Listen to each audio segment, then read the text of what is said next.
Greetings builders, Daniel here and welcome to another exciting build review, where I show you in just a couple of minutes all the information that you need to decide if this build is for you or not. If this is meant to be the one, you can find links for POBs and complete guides in the video description. And if this video helps you, please leave a thumbs up to support the channel.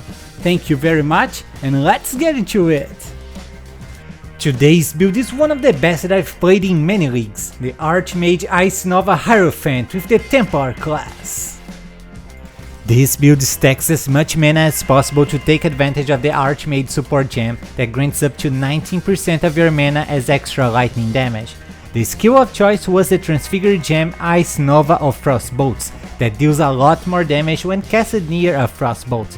And to make things smoother, we're using the Kitava's helmet to automatically cast the Frostbolts for us.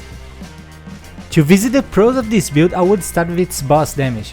All of those overlapping Ice Novas on countless Frostbolts cause bosses to die like simple monsters.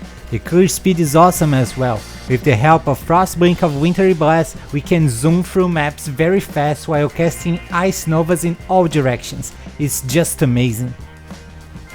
Now to visit the cons, I'll start saying that this build isn't cheap. It needs a few Divine Orbs to work properly. Another issue is that you must have extra mana in all pieces of equipment, and that might make the gearing process a little harder. Now talking about the budget, as mentioned before, this build isn't cheap. You need to invest at least 10 Divine Orbs to make it work.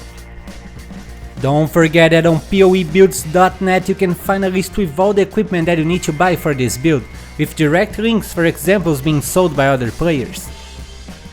You only need 2 mandatory unique items for this build. The first and most important is the Kitava's helmet that triggers socketed gems when you use at least 100 mana in one cast.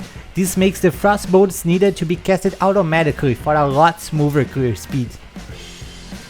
Next, we also need the Anathema ring that causes our curse limit to be the same as our maximum power charges, in this case 4.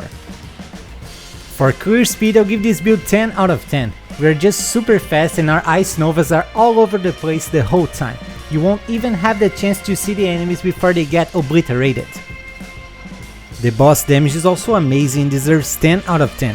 It's just so many overlapping Ice Novas being casted on countless Frostbolts that the bosses won't even have the chance to survive over than 2 seconds.